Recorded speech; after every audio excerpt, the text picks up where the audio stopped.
You've spent an entire career fighting fires and rescuing the injured, sick, and dying. But that's all over now. What do you do when the sirens stop, you've hung up your gear, and you walk out of the firehouse for the last time?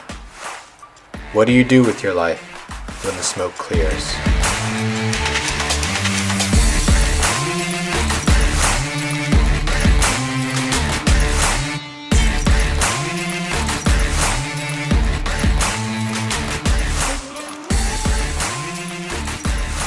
Welcome back to When the Smoke Clears. It's been a little while. We took a little break with the holidays upon us, but now we are back. Thank you so very much for joining us and for listening in to us talk with another guest about their time in the fire service. We appreciate you listening and supporting and all the ways that you guys have been. You guys have been wonderful. Both Tony and I really appreciate all of the love that you've shown us, and we're glad that we can come back and bring some more amazing guests for everybody to enjoy. Before we get into it, we wanted to mention how, fortunately, it's been a rough past couple months for us in Montgomery County Fire and Rescue. Back in December, we lost Battalion Chief Pat Stanton. Unfortunately, he passed away due to cancer. And just recently, within the past week and a half, we had an unfortunate line of duty death. Master Firefighter Chris Higgins passed away at a house fire in Prince George's County, and we're in the midst of dealing with that right now. His funeral will be coming up this week, and we wanted to send all of our thoughts, prayers, and condolences out to his family. We're truly sorry, and I'm glad that the department has really stepped up to comfort them and be there for them and take care of their needs as much as can be. So definitely all our condolences and well wishes go out to the Higgins family. Absolutely. And so with that, I want to kick it over to Tony. Tony, man, welcome back. It's good to see you again. Yeah, it's been a while. It seems like a while. Well-needed break, I think, for us from the podcast world, but we're ready to go ahead strong into this next year. Looking forward to some of the guests we got lined up. Look forward to the new year in general. Like Miles said, I want to thank everybody for their support. It's been great. And yes, we have had a very difficult time here in Montgomery County Fire and Rescue Services. In my 32 years of service, I can't remember losing as many active duty personnel as we have in the 2024 calendar year. So it's been a trying time and a trying year for the Montgomery County Fire and Rescue family. So I'm glad we could be of service. I hope we can help with some of the good people that we put on here to tell about their experiences and their life. Once again, like I said, I want to thank for the support. And without further ado, let's get on to our next guest. This gentleman, we came up together. We worked together. 35 years of service, retired as a captain from Montgomery County Fire Services, Station 24 in Hillendale, in the Hillendale community of Montgomery County. He was involved in the collapse rescue team before, and it was a precursor to the Maryland Task Force 1. He was involved in that also. He was a member. He was part of our FEI, our code enforcement / fire investigation division of Montgomery County Fire Services. He did that for several years. And he's just all around good guy, in shape. He looks, he says he's older than he is. We haven't seen any birth certificates. He don't age very much. Without further ado, my man, Cliff Billingslea. Nice to see you, brother. Hey, thank you, guys. I appreciate you having me on the podcast. Although it's a little bit out of my my little realm here, but we're gonna give it a go. I appreciate everything, and I do want to take this time to extend my condolences to all of the members that we've lost over the last past several months, but more specifically to Lieutenant Chris Higgins, who I had the opportunity to work with as I floated, as an officer in Montgomery County. So my condolences to his family. and all those that were involved in the call, where the tragedy occurred. I know it's difficult for all of those members that he worked with, and it's going to be a difficult time, but we'll get through it. I appreciate seeing the new fire chief and his leadership from the outside looking in. It looks like you guys are being taken care of. Yeah, he's doing an excellent job as far as communicating exactly what he's doing and what the plans are, and he's been extremely supportive in that way. I commend him. Yeah, he's doing a great job. Absolutely. Absolutely. Yeah.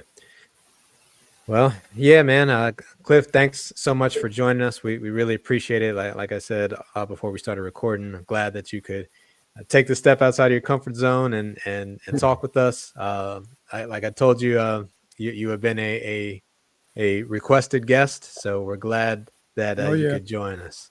Yeah, man. You've been mentioned. Appreciate it. So Appreciate it. yeah, we want to just get started with your origin story, so to speak. So tell us a little bit where you were born and how was life coming up for you. All right, I was born in Washington, D.C., Hadley Hospital in Southwest Washington, D.C. Spent my early childhood in Washington, D.C., and then at the age of 5, my family transitioned out to Upper Marlboro in Prince George's County. So from there, I just grew up, went through elementary school, junior high school, and high school in Upper Marlboro. Upper Marlboro was sort of suburban / rural area.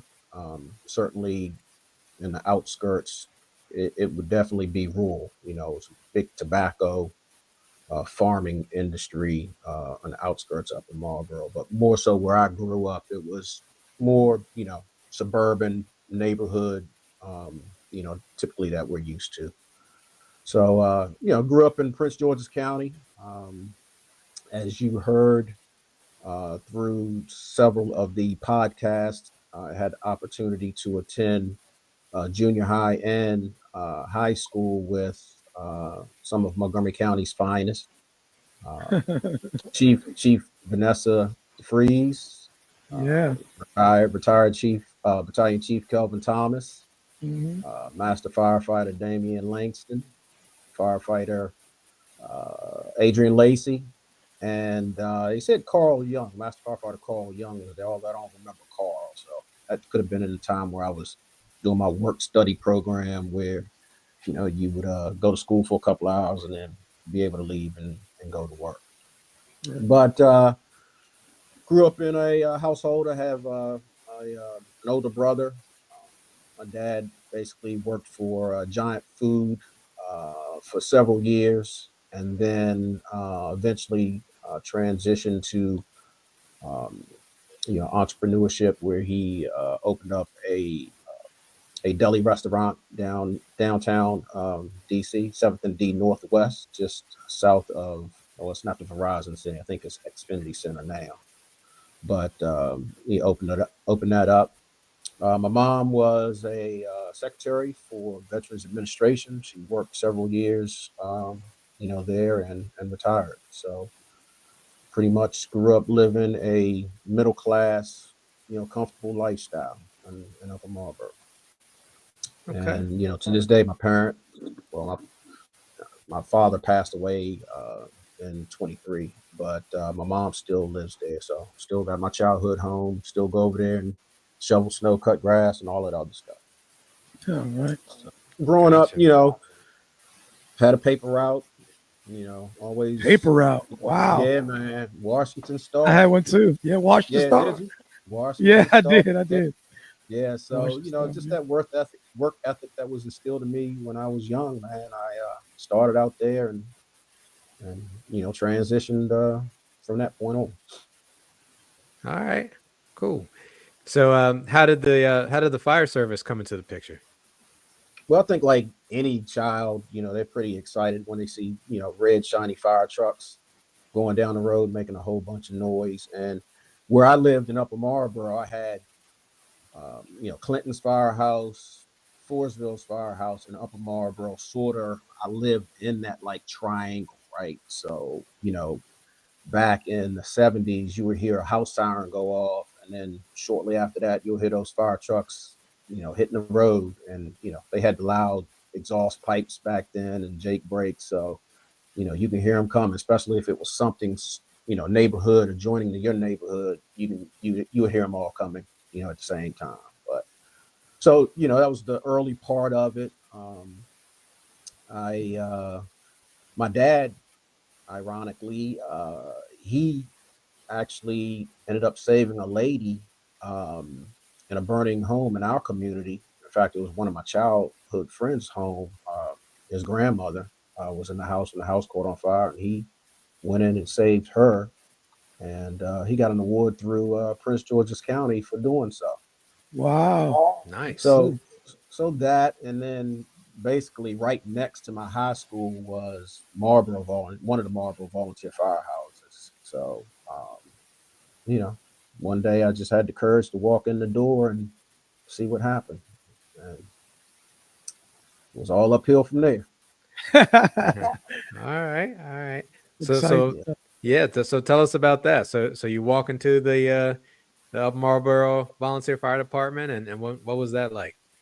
Yeah. So walked into the firehouse, just not really knowing what to expect, and ironically, Vanessa DeFries, she was also a volunteer there. So started out volunteering at Upper Marlboro Station 45. Took my fire classes there. Started EMT, got through the whole EMT, passed the test, and I failed my practical, so I had to go back and retest for the practical. But fortunately, at that point, Montgomery County hired me, so I didn't go to take that. I just went ahead and did the EMT program all over again. But yeah, it was pretty fun times, pretty educational, to say the least.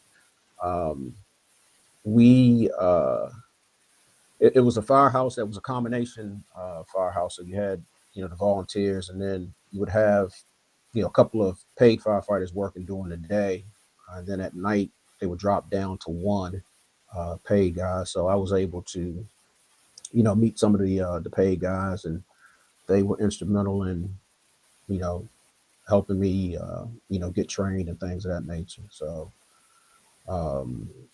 yeah, Chief DeFreeze, she was the one who encouraged me to take we both took Prince George's County entrance exam.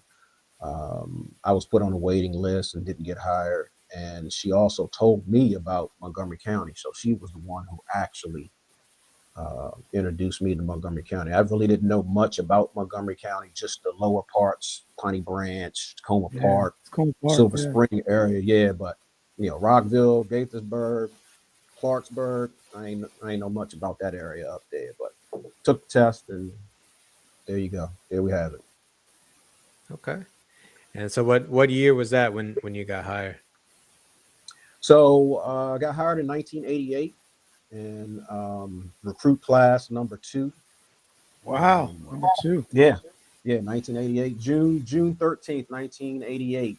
Sitting in that class, I was probably 21 years old, just not really knowing what to expect. From the outside, you're joining a career, right?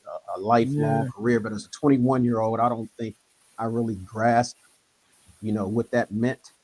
I was just happy to have a job, doing something that I enjoyed doing, and I was getting paid for it. So, college wasn't my destiny at that time. I wasn't, prepared for college. I was, doing my thing as a young man, and so it was different times, man. Different times. Yeah. So that, and plus I was a young dad. I had a kid basically when in '88 he was 2 years old at that time. So life smacked me in the face quick. So when did you graduate from high school? 86. When did you graduate? 86. Okay, yeah. So Yeah, I 86. graduated 86 also. Yeah, no. Okay.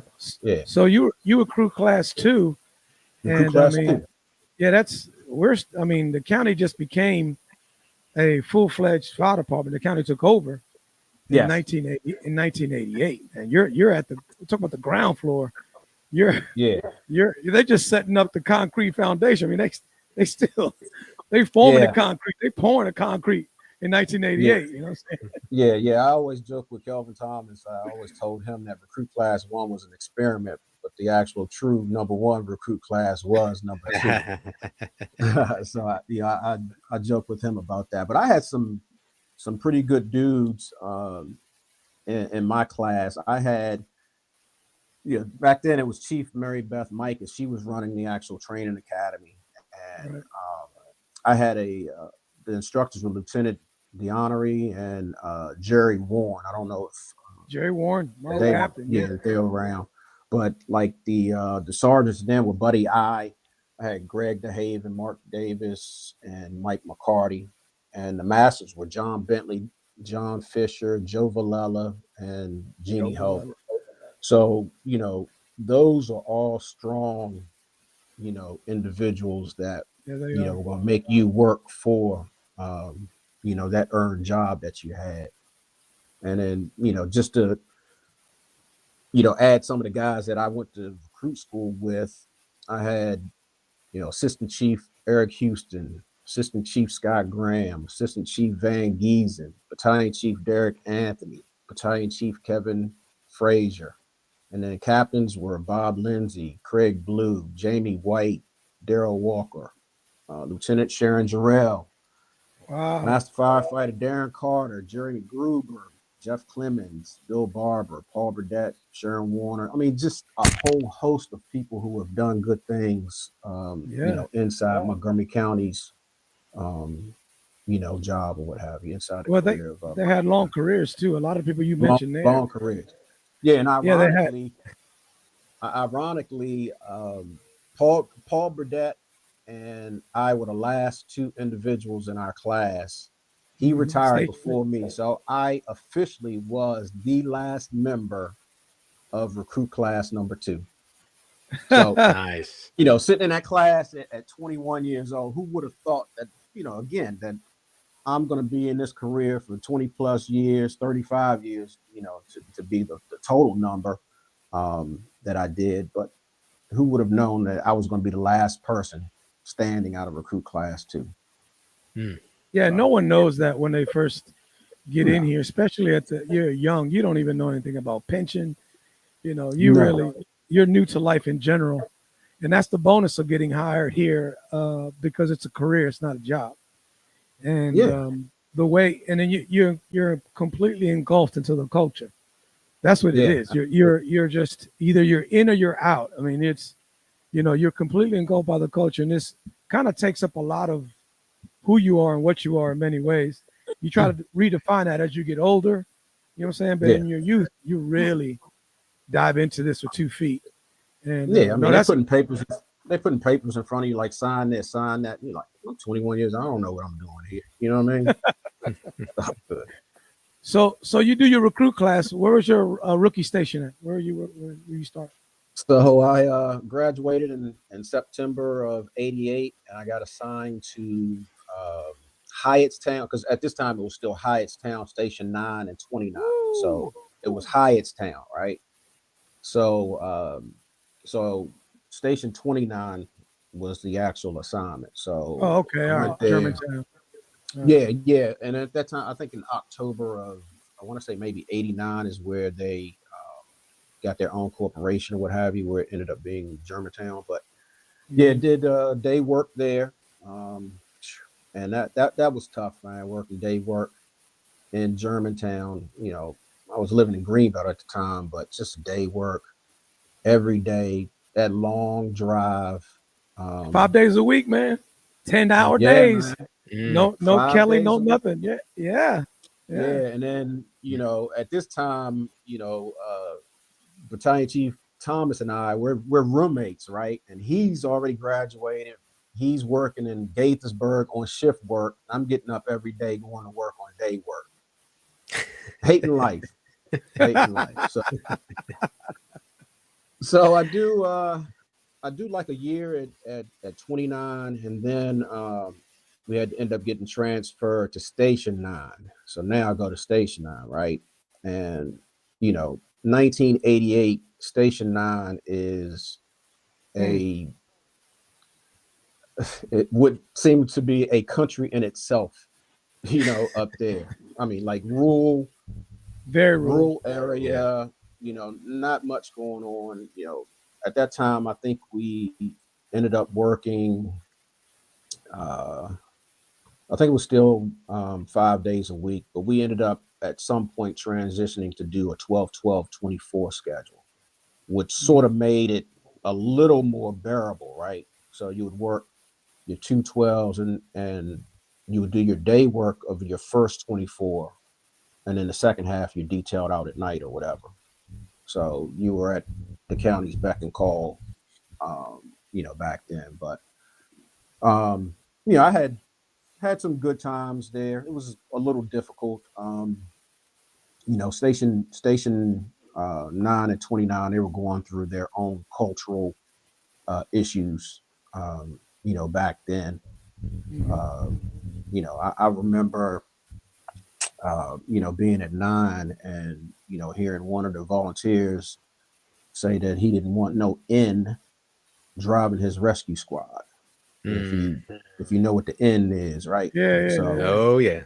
in this time frame, so I'm 20 something years old, and I'm having to deal with this. And then of course, back then, it was always that volunteer paid guy sort of issues that you had to deal with, right? So it's like, all right, you're paid guys here at the station. You work for us. Whatever we need, you're going to do. So like the banquet hall upstairs in Station 9, I don't even know if it's still there or not, but they'll have their functions.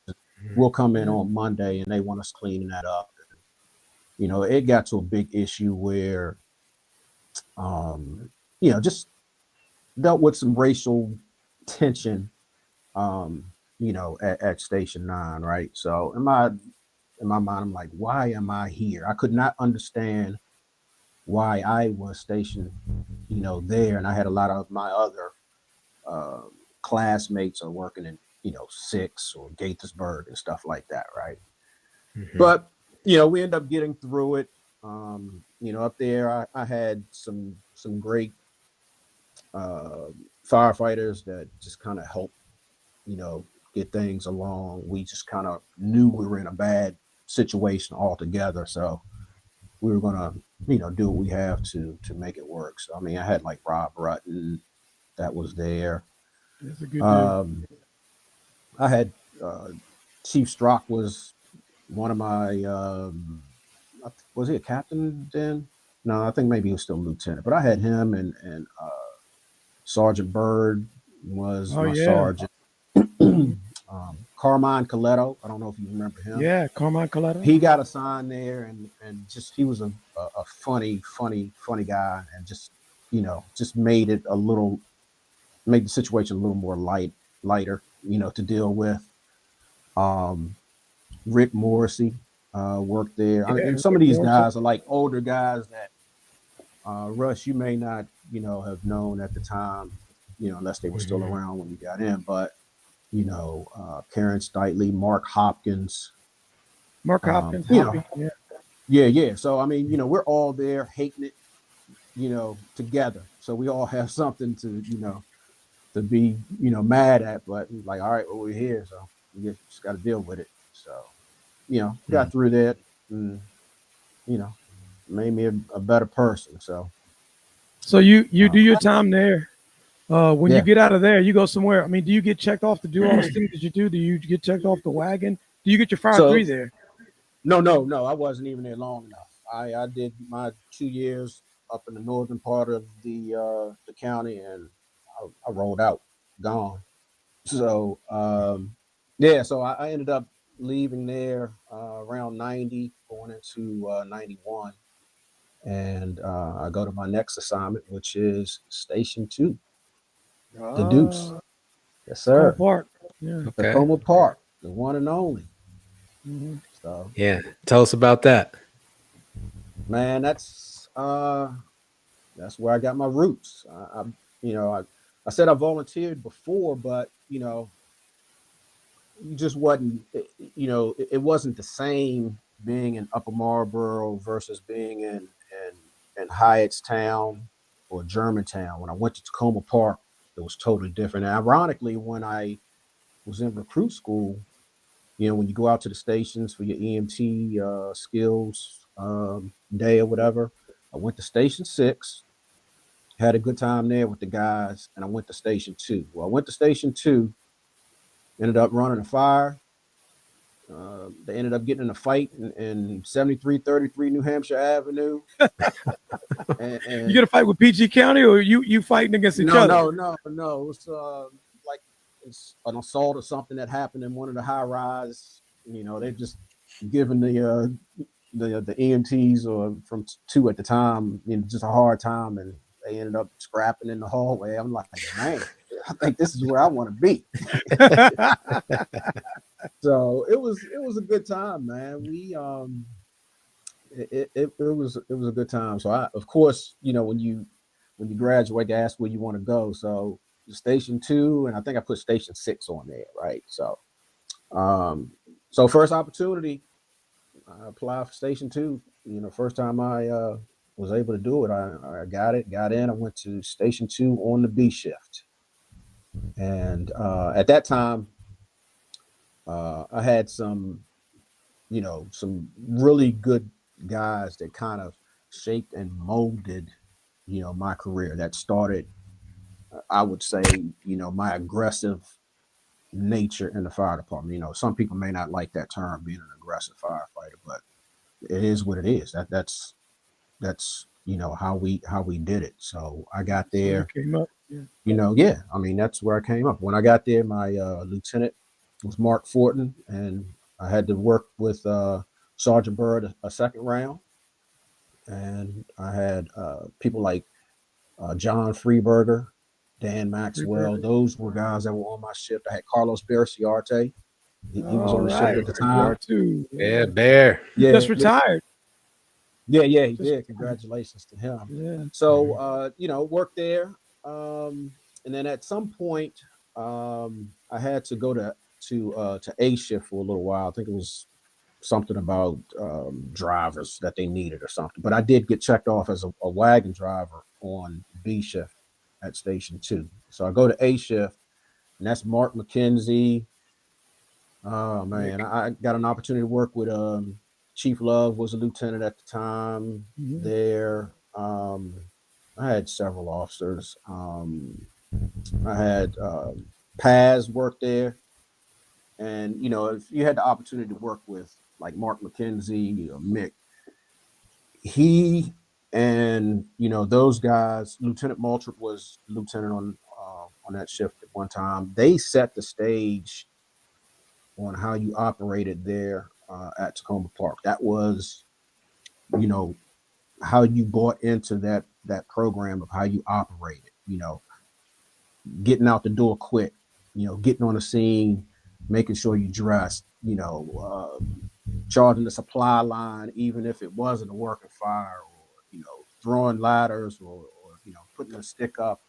That was the mentality that we had there at Station 2. And it was that mentality across all 3 shifts. Right. So eventually I'll make it back to B shift. And, I had Chuck Hopkins on my shift at one time. Chuck Hopkins. Yeah. Blast from the past there, buddy. Yeah, blast from the past. I had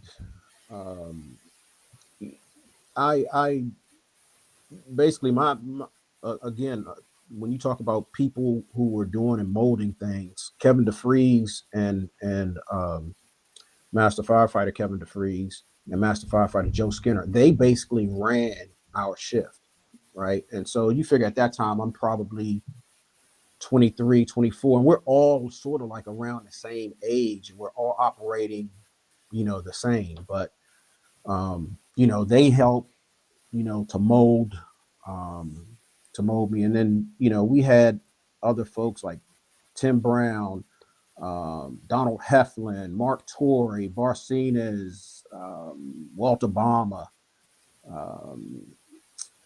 Dave Scapani. I had Lieutenant Rankin. Well, he was I think we were, no, he was a lieutenant there. That's when we had changed those. But yeah, Lieutenant Rankin was there. I had a guy, Captain Mike Cochran, Rocky Nelson, a whole bunch of great people that, help, continue that tradition at Takoma Park. Dave Pezos, Justin Meyer, all good dudes that, brought into keeping up that tradition of Takoma Park. And it was a great house. I mean, you worked there, it's because you wanted to be there, right? A lot of people didn't like it. They all said, man, that place sucked. It was terrible. And, maybe so, maybe it was old, but that's the way we liked it, right? Just a small firehouse. No matter where you were in that firehouse, you could open up a door and touch a fire truck within, 10 steps. You know what I mean? So that makes it where you can get out the door quick, just being in that small, tight firehouse. Then, of course, they had a gym downstairs, basketball court. We went down there and had some fun, plenty of times. So plenty of people walked down the stairs, but limped back up. Oh, yeah. Everybody. That basement was unforgiving. That basement was unforgiving. The station too, man. I can't tell you how many times hurt themselves running laps or whatever it is they were doing in the basement. Man. That basement with tourists were taking people out, man. I know. Man, I know. Every time I got detailed it. Yeah, it was. You better know it. I heard something about that basketball was outlawed in the department because of things that went on at Station 2. Does that have anything to do with that? I think they were driving force. I think. Oh, back then we weren't supposed to be doing any competitive sports, through injury. And it's a funny thing that I had Sergeant Conway was working at Station 2 one day. He was detailed in. So, he took us up to right there off Philadelphia and yes, SSI. Right. I was there that day. They squeegeed up all the rain. And McGarry met us. Do you remember that? It was a McGarry? Yes, that's the story I'm getting ready to tell. Mark Conway Please tell took it. us up Tell to it. that basketball court at Takoma Avenue and Philadelphia Avenue. And Chief McGarry, he was a chief in Montgomery County. He was a volunteer at Silver Spring, right? And like I said, we weren't supposed to be playing any competitive sports. So Conway took us up there. We're playing basketball in the middle of the day on this court, having fun. Huh? Full contact. Full contact basketball on this court, and Chief McGarry is walking his dog on his day off and saw us, and boy, we all got in trouble for that. Like, man, you're not even working. You like off duty. Yes, I remember that. I was on the ambulance that day, working at 2. Wow. Yeah, I was on the ambulance, and I remember he just didn't have 2. It was all of, like, I think Station 1 was there, 19 was there. Yeah. So it was a Battalion 1. It was a whole battalion drill playing basketball, man. Basically, man, we got busted, man. Definitely. Yeah, no. Man, it was and listen to everybody else's podcast.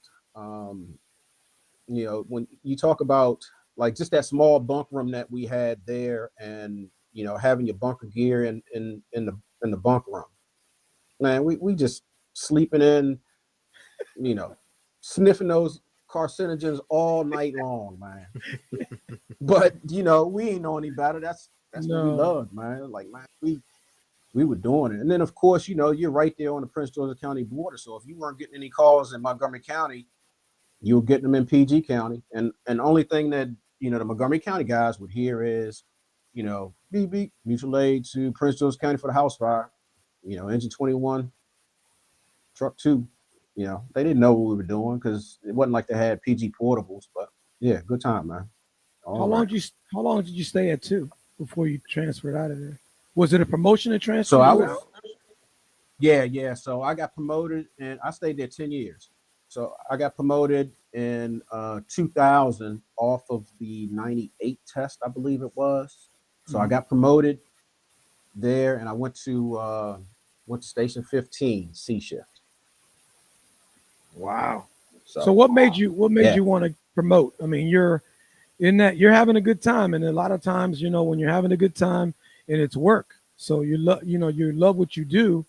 You have a tendency to be like, let's keep this party going. What made you want to say, okay, it's time for me to transition to the next thing? All right. So it was, working with, like Kevin DeFreeze. He sat me down one day. He was like, man, he says, I think you've done all that you can do here. You need to do something different. He said, you need to take the test and move on, get out of your comfort zone and do something different. He says, I know you like it here, but if you stay here, you're going to be stuck here. So, that's what I did. I took that test and then got promoted.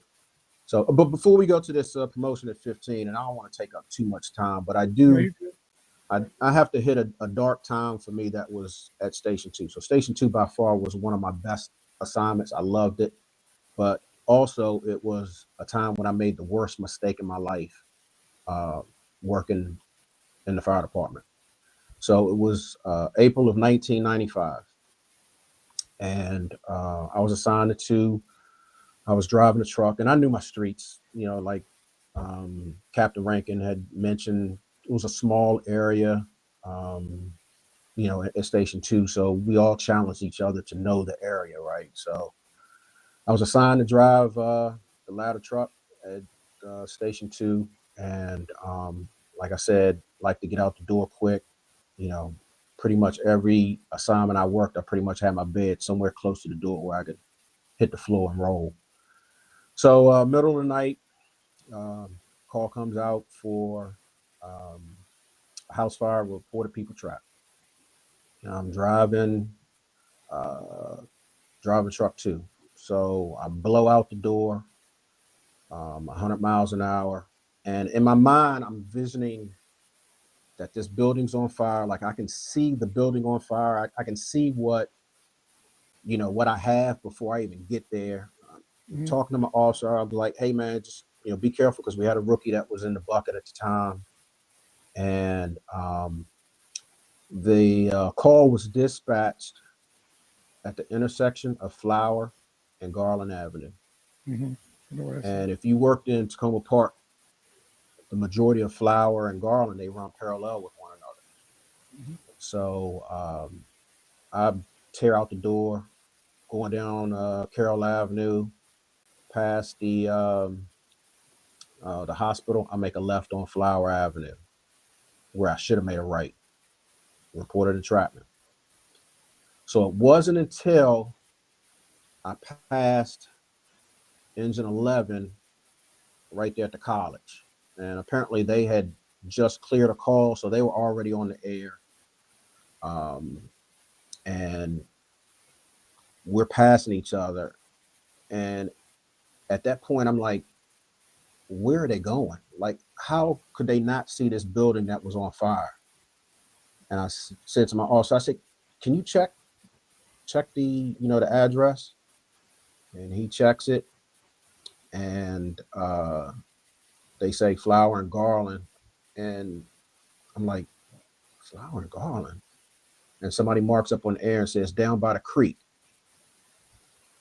So I'm like, oh my God. I made a left and I should have made a right. So at that point, this call basically just almost comes to a complete stop for me. I mean, everything went in a slow motion. I could not get that truck turned around fast enough to get back to where I needed to be. Get it turned around, get back, get down to the fire. House is pretty much fully involved. 2 fatalities. So I say this was a dark moment for me because, you know, I was living this reputation that, I was good at my job. I cared about my job. I was probably an ass at times because, back then, we would do a thing that was called kicking one another. Somebody did something, you just get on them about it, relentlessly, right? Yeah. Well, Yeah. this was my time to, you know, be humbled, um, with making the worst mistake of my life. So I don't even know how I made the drive home, but I just felt the pressure of, number one, letting myself down, letting my shift down, station two, the battalion, well, it was district at the time, and the county. And I was just in a dark place. I just couldn't, get out of that. And I'm not saying I was at the point where, I was going to commit suicide, but I was at the point where it just felt like so much pressure and so much, weight was on my shoulders and that I put on myself, right? Because I had people to reach out to me, say, hey, man, you know, you got to get past it. Hey, man, I know you know your area, you're good, things happen, all the things that they're supposed to say. But I just couldn't. It took a long time to get through that, and it was only through the grace of God that I made it out of there. And I don't know who made a call. Maybe it was my officer at the time, but I had somebody to come down and to talk to me at the station, and I took some time off or whatever, and then eventually get back, to work. But it affected me for the rest of my career, from the standpoint of making decisions. And I tossed around if I wanted to tell this story or not, but I thought about, it was Chief Coleman, where he talked about people being afraid to move up because they don't want to make mistakes, right? Right. Because we're hard on those folks who make mistakes. We are. So that was me, right? I mean, be honest with yourself. Every day we make wrong turns in the fire department, right? But that's not the time for it to happen. And it did. And so this is a time where there's no social media, right? So everything, I mean, it made the news. You had Dave Statter in front of the station Yeah, I covering remember this that. story, Remember right? that, yeah. Now, I did not like that guy at all, but he was doing his job. But he was in front of the station talking about, and they went down this way and they should have went this way, just that Dave Statter thing. And, I got word that people were talking, stuff about, how this person could have did this or did that, right? But it definitely was a different time. It wasn't where social media was there. It wasn't when the watch desk was there, so it made it a lot easier. But can you imagine just that additional pressure that would be added with social media? But the only thing that took the coverage away from that was the Oklahoma bombing. Yes, it did, right there. So when that happened, that small town Takoma Park story wasn't as big as it was back then. But that particular call, a lot of things went wrong, right? It was just a calamity of errors that happened, and I accept my responsibility in it, hands down. Always did, always will. But it was one of those things where Takoma Park Police had called it in, and it was, PG and Montgomery are right there on the line, so they were throwing a call back and forth to one another. It's not our area, it's your area. That was happening. The only, I think, piece that made the most direct route there was Station 1. Everybody else came in from, different ways to get to this call. But, in my mind, I just will never know if I was able to make a difference because I never, took the most direct route. So like I said, that affected me, every day that I worked with making decisions, especially when it came to, looking at the map or running calls. I would look at the map, constantly just making sure I'm making the right decision. And, the thing is that, as officers, you have to continue communicating with your drivers just to make sure that they know where they're going, right? Because they'll say, yeah, I know where it is. And then, if that guy is not totally there because it's the middle of the night, maybe he done ran 5 calls after midnight and sleep deprivation's kicked in. Maybe he's not thinking as clearly as it is, but sometimes you just have to communicate with the driver, back and forth. Hey, you know where you're going? Yeah, I'm going down here. I'm gonna make a left, make a right. okay, we're good. You know, so that was my story. And like I said, it humbled me, and it changed the way that I treated, you know, folks in the fireground. Not saying I treated people badly, but I just bought into that thing. Like, yeah, you know, what do you mean? What you doing? You ain't get in there and get the fire. You know what I mean? Yeah, Just yeah. that, Critical. yeah, critical. I was very critical of people, because I was living that Takoma Park legacy, I guess, so to speak. But yeah, But you've been in long enough, and I can speak for myself here when I say that you've been in long enough. It comes for everyone, you know. The yeah, humble podcast for everywhere. You know, the truth is we make decisions just doing this job that are fast, and a lot of times we don't have a lot of information. no, 40% it's information. Lucky, yeah. right. And we We and work we in yeah, we go ahead. run at it and we adjust accordingly. You Yeah, know, and a lot of times, you know, and I tell this to Russ, you know, when me and Russ together, I said you got to be careful of understanding the difference between lucky and good. And yeah, sometimes we blur those lines. We confuse yeah. lucky with good. Yeah. And it's the I nature mean, of the beast because you got to be confident doing what you're doing. we're in a profession where we have to have memory recall like that. No matter, you're a paramedic and you have to select the right drug to give this patient. That's memory recall, you know, right now. Or, you know, remembering policies or SOPs, memory recall right now. And sometimes you can have, you know, a cloudy head and not thinking correctly and, you know, could make a mistake, which I hope that never happens to anybody again. Right. But it Yeah. can. So. It All happens right. still. So, yeah. Every day it happens. You just can't get around it. Right? You know, you try to do the best you can, but, you know, Yeah. it can still happen. But, you know, so hopefully, you know, you guys won't ever get in a position where you have to deal with that. But it was a rough go for me at that point. Yeah, it was a learning experience, but it made you It was. made you a better officer. No doubt. Oh, Yeah. It made you better at your job. even it did. Absolutely, it did. Absolutely. Yeah. And So getting I back on think it, so I'm sorry, and I'll say this real quick, and then yeah, please continue. And I think that's the best possible outcome that you could take away from it is you took responsibility for it, and you let it make you better. Because yeah, we can't go back in the past, we can't change it, and yeah, I mhm, mean it sucks, it's terrible, but you felt the whole weight of that, and you said, all right, never again, and I'm gonna do all that I can to make sure it doesn't happen again. So yeah, absolutely, absolutely. yeah. So just to move on, because I know we're eating up in time, but in 2000, I got promoted to master. I go to Station 15, my next best assignment.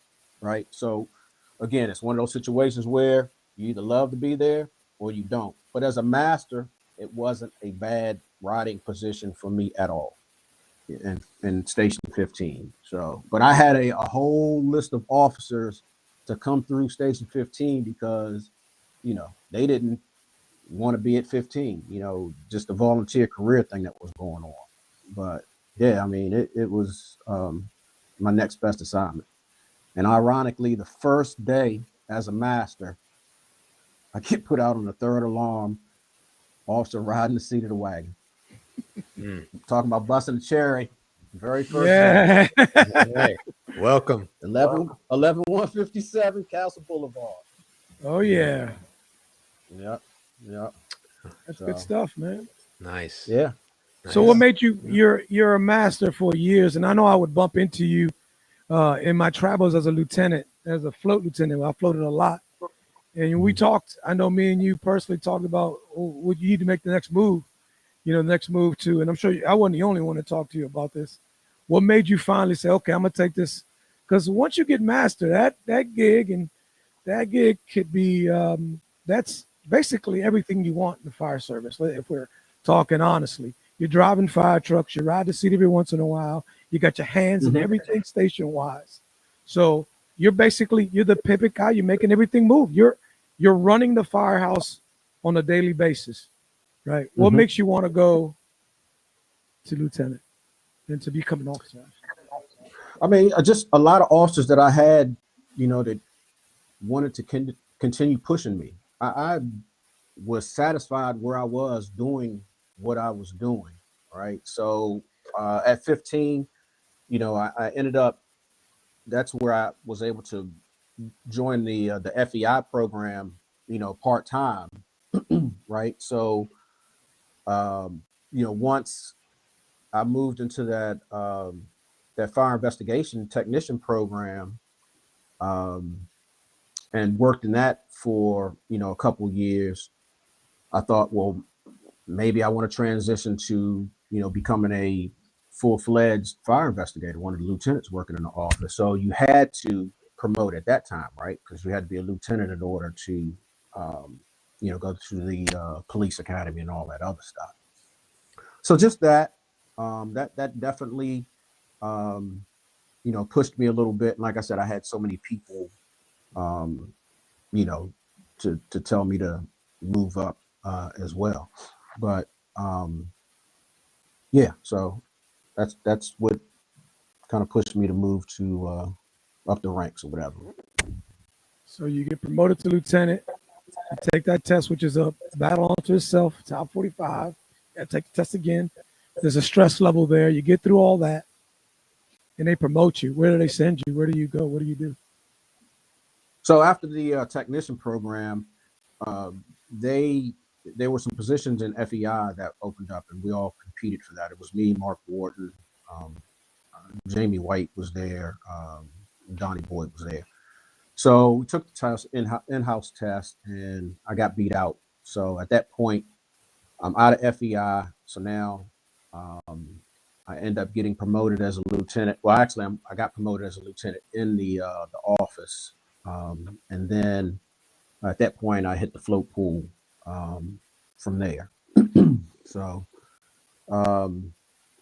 yeah, just hit the float pool and kept moving, and that was just going to be a temporary, you know, transition for me because I didn't want to stop just at lieutenant at that point.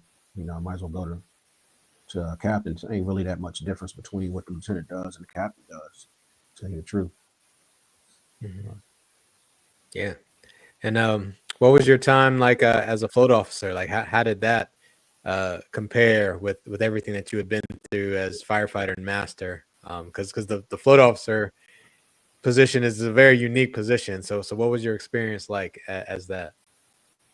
It is. I had an opportunity to do it for a while. Like I told you before the podcast started, was that there were other positions I've could have applied for, but I wanted to be in the 1st Battalion. For me, my mentality has always been 1st Battalion or Station 18 and nothing in between. So I floated for a couple years before I was able to get a spot in in the station. So my first assignment would have been Station 12A.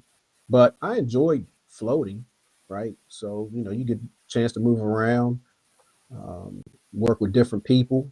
Not totally responsible for everything, right? Because you can't really change the whole culture of a department in 24 hours.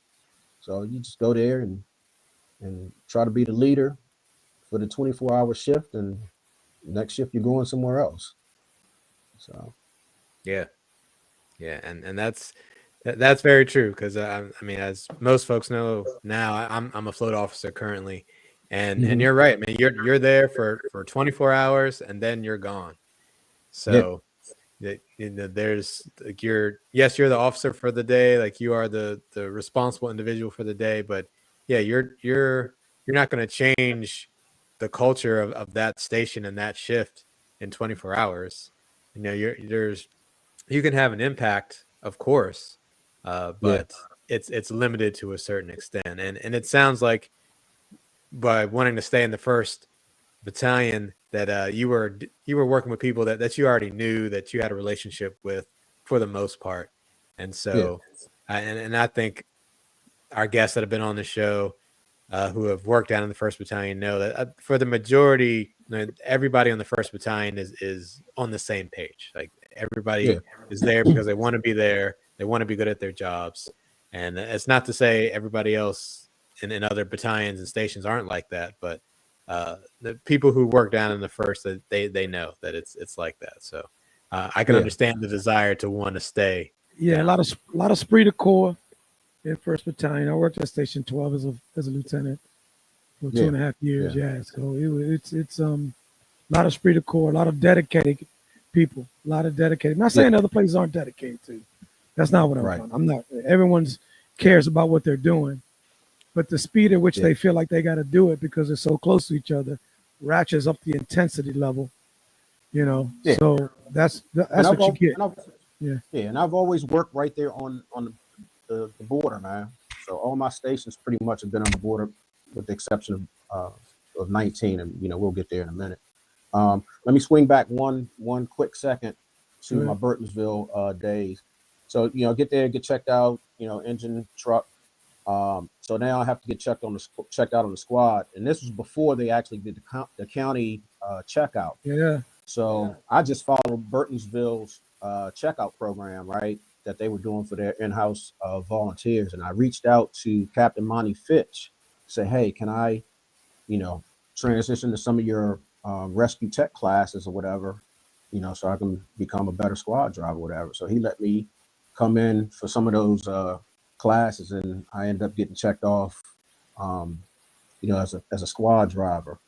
And then the next thing that I wanted to mention about Burtonsville, because it kind of swings back to this Takoma Park thing, was um, I was at Burtonsville. I was in the rescue squad, and we got put out for a house fire with entrapment. Right. So here we go again. So the Takoma Park one was a double fatal. Get to Burtonsville. I'm on the back of the squad. Comes out about 6 a.m, and we get there. Smith Village Court in 24's area. Get there. We go in, and 24 went on the scene with the house fully involved. It's basically a split foyer. So we initially tried to get in through the garage, split foyer with the garage. We initially tried to get in through the garage, come in the house, couldn't make it past the steps. If you can envision what a split foyer is, Yeah. once you come down, we couldn't get past those steps. Go up. So Yeah. we come out. Go up, Yep. go down. So we come out of the garage, go up, vent, enter, and search. So this is, 2000, 2003 or something like that. Vent, enter, and search. Go in, and some point they ended up losing water supply or something. And, people were yelling at us, get out. And it was this whole Burtonsville mentality. They thought that Burtonsville was in there just playing around instead of just, going in and do your job, right? And I just happened to be on the rescue squad at the time. Go in, search the room, come back around, ended up finding the lady, pull the lady out with the help of, I remember Lieutenant, I think it was probably Lieutenant Falcon and Carpio from 18. Those guys helped her get her out of the window down on the ladder. Unfortunately, she succumbs to her injury, and that's my second double fatal in my career, right? So, like, here we go again, just dealing with, how many times do you get a chance to run, house fire with entrapment in your career, especially, Montgomery County. We don't really run as much compared to, let's say, DC or PG or what have you. But, end up pulling this lady out, and, she don't make it. And the other fatality was down in the basement, just had no chance. No chance. Yeah. Right. So this is my second double fatal that I had to deal with. Not saying that I, felt bad because I did something wrong. I'm just saying that this is my second house fire with a double fatal. And also prior to this, when I was a volunteer over in Kentland, ended up going in and found a lady in a burning house fire, and she, was dead right there. Never got an opportunity to pull her out because she was, all burned up. So you had to leave her there. So when you think in terms of how many times you get yourself in a position where you're running, house fires with entrapment, and no one's able to survive out of all those experiences that we had an opportunity to run. So I just had to kind of mention just a small area of what I dealt with when I was at 15, and the Takoma Park thing, and even as a volunteer. But anyway, getting back to Station 12A, great shift, Captain Holiday, Steve Wiseman, Dave Rager worked there, had a good time, had Adrian Lacey on the shift, Des White. I had a pretty good shift. You guys came in after me, so we may have had to clean up some of our mess. Maybe we didn't do some things that we supposed to do. But I apologize. No, we're good. I apologize walking out the door in the morning, like, hey, man, I told those guys to take care of it before I went to bed. So yeah, man, that was a good assignment until the truck got put out of service. I don't remember what year terrible it was. time. What year was it that it got put out?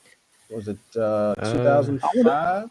No. It was like 2009 or 10. Yeah, something like that. Okay. Maybe like 8, 9, something like that.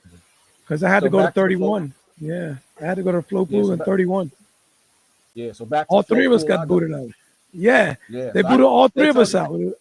Yeah. So they told you, look, you need to put in for an assignment. I never put in for anything. I just said, I'm just going to float. So eventually they said, you need to put in for something. So I didn't put in for anything. They moved me to Battalion 2.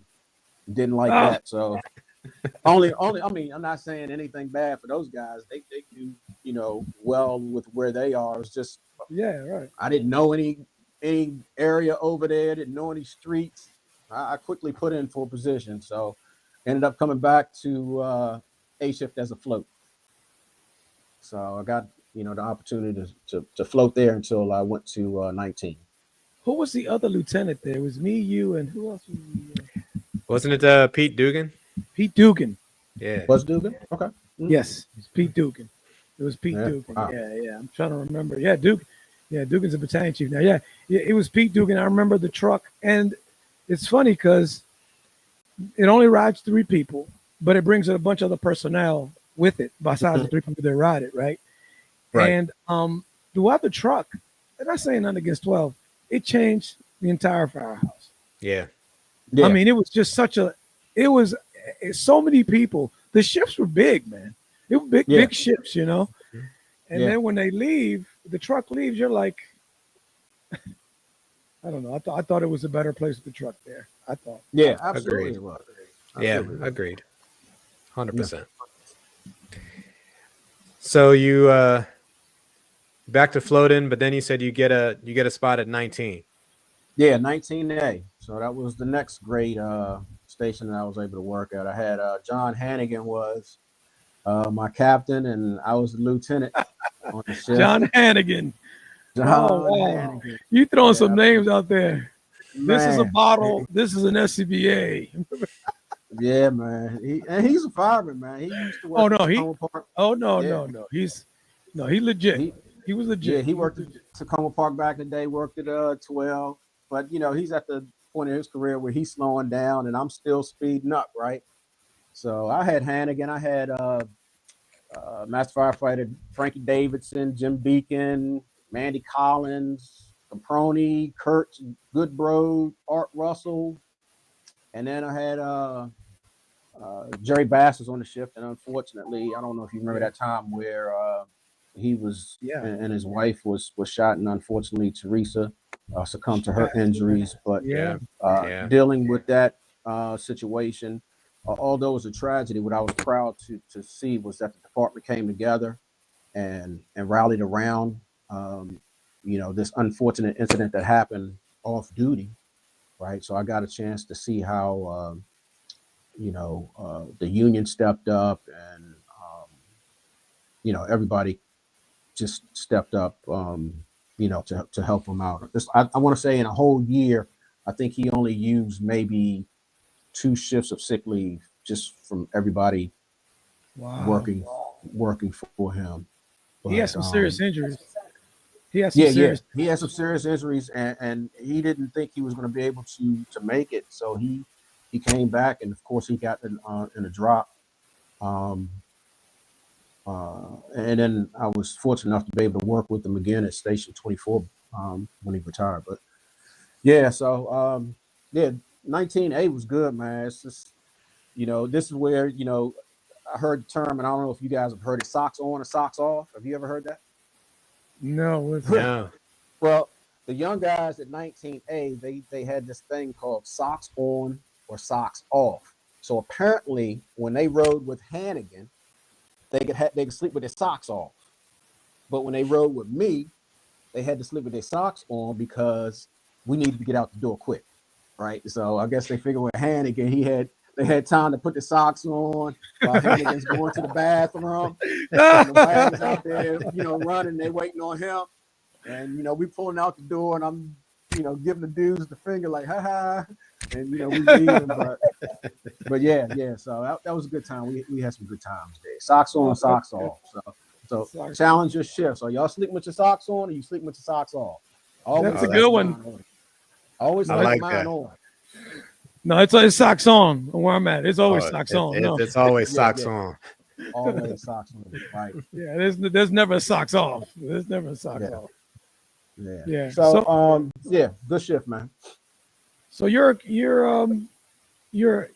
what makes you become a captain now? You said you took the test and you're ready to roll. You said you weren't going to be a lieutenant for long, so you become a captain. And where they send you from there when you become a captain? Went to the float pool again, and I floated for several years, and then eventually got stationed 24A. And the funny thing about doing things outside of your comfort zone, and I don't know if you guys had an opportunity to do it, but apparently when you get promoted, there's a tradition where the senior officer that got promoted has to speak, and the junior promotee has to speak. Did y'all had to do that? Were you involved in that at all at the promotional ceremony? No, I didn't. No. Okay. So look, there's a promotional ceremony that comes up for all the promotees, right? So Chief Demetriadis calls me and say, hey, he says, we having a promotional ceremony, and you as the senior promotee, you have to speak in front of the crowd, just give them some experiences and what to expect, so on and so forth. And there'll be a junior promotee that has to do the same. I'm like, Chief, this ain't really, my thing. I don't know. And he's like, Cliff, he says, come on, you can do it. So I'm like, all right, I'll do the thing. And then I hang up with him. I started thinking, I'm like, wait a minute, I'm not the senior dude. DJ Mandeville is the senior dude. So I pick the phone back up. I'm dialing like, man, what is he talking about? So I dial the phone and like, Chief, got a little chuckle in the back of my voice because he made a mistake, right? I said, hey, I'm not the senior dude who's getting promoted. I said, DJ Mandeville is. And he says, he gives you that little chuckle, right? Like, he says, I know that. He says he's not able to make it, so that falls on you. I'm like, okay, all right, got it, Chief. So had to speak in front of family and friends of all the promotees. Guess what? Maybe 2015. So out of the box, I come. So I was able to get past it, but good time. But yeah, so I floated in the 1st Battalion, man. Station 12. 1st Battalion. Floated working for Chief Davis on the A shift. Ironically, I worked for him for my last 17 years of my career. I worked with Chief Davis. Wow. Nice. My fortunate. Yep. Yeah, absolutely. A very, he's a good battalion chief, very knowledgeable, good at his job. He's very much so. Point. Yep. Mm-hmm. Yep. So how many years did you have in when you finally became a captain? I probably had like 20, maybe 28, maybe. Okay. Yeah. About 20, about in between 26 and 28 years, yeah. And so I was older, topped out captain at that point. Yeah. Mhm. Yeah. I remember. Yeah. Okay. Yeah. So now you're a captain 24. You've been there. You've been in Battalion 1. You've been at this for a long time. You had a pretty long career. You've done several different things. What makes you think now it's time to retire? What makes you what's going through your head about, okay, maybe I should. I mean, we always talk about it, right? You know, Russ talks about it. We all talk about retirement probably after the 15th year when it becomes like, yeah, this is something that can happen. But what makes you say, okay, I'm about to pull the trigger? You know, I'm 28 years in, and you know, you're looking at the career like, man, I don't really have too much time left, you know, in this fire service thing. And then, you know, start slowing down a little bit, you know, don't really want to run the type of calls that I'm running, you know. Right. EMD is, to be honest, EMD is killing me, you know, because I'm on the AFRA, you know, a little bit, you know, because me and my officer, we would always switch. Me and my lieutenant, you know, I'd ride the wagon one shift, he'd ride the tower one shift, and he hated the tower. But yeah, just got tired of running the ALS calls that just weren't ALS calls. You know, the culture of the fire department seemed to be changing a little bit for me, you know, just you know, that's mainly what it was. Just getting to the end of my career, seeing the end zone, so to speak. Like, man, well, you the last one from your class. Huh? You're the last one from your class, Cliff.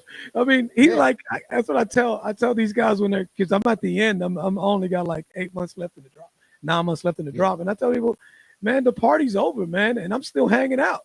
I mean, for you guys, you only got like 20 years or 15 years. Yeah. You know what I'm saying? I've been at this for 30 plus years, man. You're like, the party has to, you got to move on eventually. You got to make room. And we dealt with COVID at the time, and that was just horrible for me. Just terrible, just dealing with all of that. Yeah, it's like I just had enough. Still enjoyed running box alarms, you know, just everything else in between just started wearing me mentally, I guess. So, but yeah. Gotcha. So, all right. So you did you do the drop at all? I did the drop. Yes, sir. Yeah, he did. Okay. So did the drop, and now you come down to the end. Do you remember your final shift? Yeah, final shift. I was assigned to the tower. You know, I had my lieutenant. He loved the wagon, so eventually I got to the point where I was riding the tower every day, whenever it would be there. And that was another thing. Just hated my tower being taken away. You know, somebody else's tower goes down. I was the first to go, and just wears on your shift as a whole, man. Because now people have to be detailed out and all that other stuff. But yeah, last day I'm assigned to the tower. And I actually ended up being June 15th was my last day that I was going to be working in the station. My effective retirement date was July 1, but I said I'm gonna work my total of my 35 years and then I'm gonna be done. And you know, burn what remaining leave I had, because I did turn in 2 years of sick leave, but I burned what remaining I had. So last day, had a lot of visitors come to the station. It was pretty, you know, overwhelming, man, just to see people come through, just to, you know, give you support and stuff like that, say congratulations and, you know, enjoyed working with you. That meant a lot. Ironically, didn't run a call at all. And I stayed, you know, because, you know, they give you the opportunity. You want to leave at 5? Or do you want to work your whole 24? So I wanted to work the whole 24. Didn't run a call. Got up the next morning and talked to B shift. Well, I slept in a little bit. I think I got up probably about maybe about 9 o'clock, I guess. And talked to B shift a little bit and headed on home. Gotcha. So yeah. Kind of anticlimactic because of no calls, but it's always anticlimactic. Yeah. Yeah. Absolutely. So now that you're retired, tell us about that first month of being retired. What was that first month like? Man, it was pretty good not to have to, get up and go to work. It was pretty much summertime, and everything was good. Um, I had me and my mom had talked about, she was going to get a hip replacement done at the time. So we had scheduled that at the time that I was going to retire so I could help her do, all of that stuff. So um, ended up taking her to get that done. And ironically, that actual same day, my dad was having an issue with his procedure that he had a month prior to that. And I had to take him to the hospital the very next day after my mom for a surgery. And then just living that rehab life, hospital life, having to go back and forth between taking care of my mom and taking care of my dad. Tough. And then my father-in-law was dealing with some issues there. So it was that first summer for me, retirement wise, was very, very busy. Just taking care of parents. And, unfortunately, my dad ended up passing away that November of 23 when I retired. But, I was happy he was able to see me get through my 35 years. He was present, the day, my last day at the station. So, but yeah, so it was busy from there until January. My father-in-law had passed away, so that was a very busy summer. Just taking care of parents. But my wife took me on vacation. We went to Barbados because after all of that, we just needed to get away and stuff like that. But yeah, just living a life, man. Gotcha. And so, did you end up getting another job, or did you just stay retired, or what came up in the future for you, like after that month, or after that No, man, vacation? no other job, man. Just enjoying retirement, man. Sitting back and appreciating everything that I worked my 35 years for. I'm making a very nice uh, retirement salary, so I Hmm. don't want to supervise anybody and don't want anybody to supervise me. So I'm good. That's Nice. right. I'm glad you're enjoying your retirement. That's the key. Yeah. Yeah, that's the key. Man, I'm life glad is it's life is too short, man. You just never know. And I'm not taking anything away for those who choose to work. Everybody works for their own reasons. Just right now, I'm happy with what I'm doing. Sure. Absolutely. So now that you've been retired, because it's been what, about a year and a half now, something Yeah. like that. Um, Hmm. have you gotten to just reflect back on your career and just think about, I mean, because you've been through so much, and like 35 years in the fire service is a long long time. time. I Yeah. mean, Hmm. how would you say the fire service has affected your life now going forward? Um, I think what the fire department, um, like to me, everything was, busy. You a fixer. You're dealing with everybody else's problems. If somebody calls 911, they need your help. Or if you are working at the station level, you have to, take care of your personnel. Right now, I'm just working on patience. I haven't really been a very patient person. It's like, you could be that person that, you're at a traffic light and people taking too long to move. You're like, oh man, will you come on? And so I'm trying to exercise just more patience. If I'm in a grocery store line and it's taking a little longer than, you know, that it's supposed to take, I'm not, getting frustrated or whatever. I'm like, hey man, life is good. Work on patience. And Mhm. that's what it is for me. I think, that fire department life, you're like, I don't have time to deal with this. I got to do this. This is a Yeah, priority for me. I'm working on patience. Okay. gotcha. So now that you're at this place where you're doing some a lot of introspective stuff, um, you look in the mirror, you wake up now. Who's the guy looking back at you?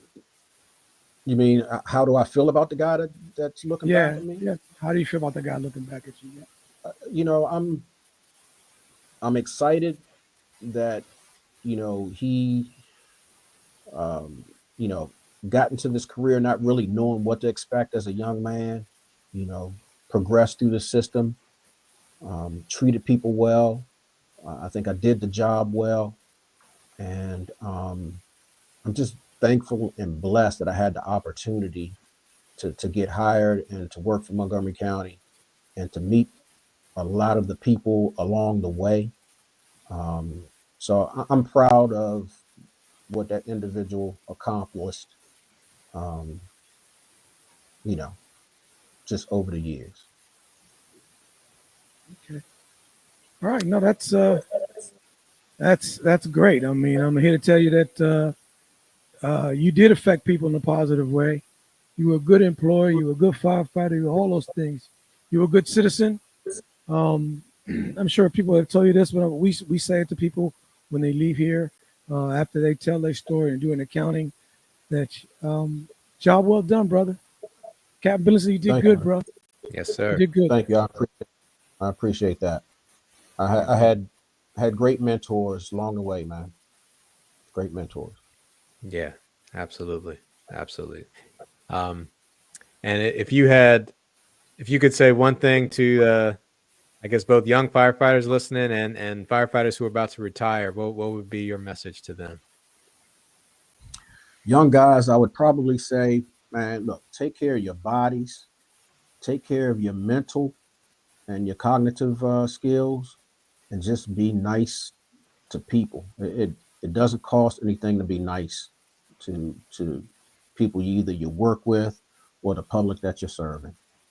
For the guys who are retiring, man, when you get to this side, it's great. It's a good time. If you're one that still has to be involved in doing things, for your mental psyche, find whatever it is that you love to do, no matter what it is. If you are into watching birds, do that. Find a time, to do that, and prepare yourself, financially, where you're planning on putting, all this money that you're going to get at the end of your career, making decisions on what you want to do with it and stuff like that. But yeah, it's nice on this side of it, definitely. Very good. Yeah, very good. Thank you very much. Good. Yeah, man. And if folks wanted to get in contact with you, what's the best way for them to reach out to you? Man, I'm on Facebook, by my name, Cliff Billingsley. Email would be Dawn, DAWN .Cliff, CLIFF 819 @gmail.com. All right. Well, yeah, don't hang up just yet, but we'll have some words to say after we sign off here. But Captain Cliff Billingsley, thank you so very much for sitting down with us, man. It's been a pleasure. Thank you. Thanks, Cliffy. Man, did a great job, baby. Man, I appreciate the opportunity. I ain't mean to hijack the interview, but I just, I tried to keep everything in line, but you're good, some brother. things I ended up missing. It's all good, man. I appreciate the opportunity. I think you guys are doing something great. So you guys be safe out there, man. Thank you. Thank you. Same to you, man. Thank you very much. Take care, brother. Thank you. Yes, sir. Thanks for listening to the When the Smoke Clears podcast. Be sure to check out our social media pages on Instagram, Facebook, YouTube, and TikTok. Just search for the When the Smoke Clears podcast. Feel free to email us at whenthesmokeclears8@gmail.com. That's whenthesmokeclears and the number 8@gmail.com. You can also support the show by going to the website buymeacoffee.com/whenthesmokeclears and donating however much you'd like.